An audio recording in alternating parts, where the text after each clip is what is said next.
నిహత్యధార్తరాష్ట్రాన్నః కా ప్రీతిః స్యా జనార్దన పాపమేవాశ్రయేదస్మాన్ హత్వైతాన్ ఆతతాయినః.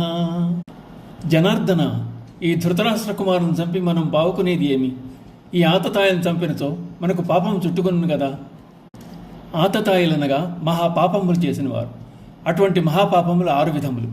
అవి నివాసమున్న గృహమును తగులబెట్టుట, విషప్రయోగము చేయుట, ఆయుధముతో హింసించుట, పరుల ధనమును అపహరించుట, అన్యుల భూమిని ఆక్రమించుట, పరుల భార్యలను ఆశించుట అనేవి మహాపాపములని వశిష్ఠ స్మృతిలో చెప్పబడినట్లుగా తెలుస్తోంది.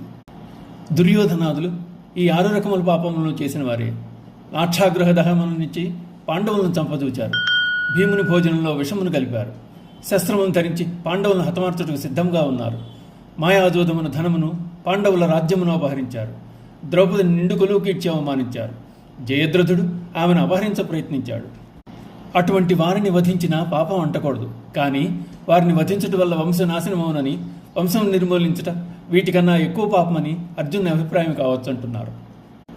తస్మాన్నార్హా వయం హంతుం ధార్తరాష్ట్రాన్ స్వబాంధవాన్ స్వజనం హి కథం హత్వా సుఖినః స్యామ మాధవ.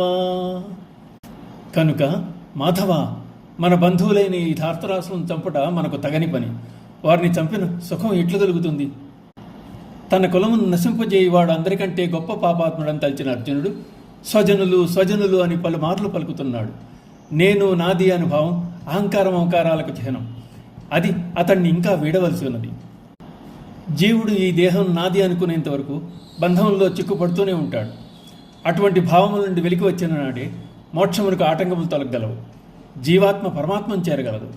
అందుచేతనే భగవానుడు ఆత్మ వేరు దేహం వేరు అని, అర్జునుడు ఆత్మయే కానీ దేహం కాదన్న జ్ఞానోపదేశాన్ని చేయ సంకల్పించాడు. యద్యప్యేతేన పశ్యంతి లోభోపహత చేతసః కులక్షయకృతం దోషం మిత్రద్రోహే చ పాతకం కథం న జ్ఞేయమస్మాభిః పాపాదస్మాన్నివర్తితుం కులక్షయకృతం దోషం ప్రపశ్యద్భిర్జనార్దన. లోభ కారణముగా వీరు కులక్షయం వలన కలుగు దోషములను, మిత్రద్రోహం వలన సంభవింపగల పాపములను తలచుకొనచో, జనార్దన, అట్టి కులనాశం వలన కలుగు నష్టమును తెలిసిన మనము అటువంటి పాపములకు ఎలా దూరంగా ఉండరాదు అని అభిప్రాయపడుతున్నాడు అర్జునుడు.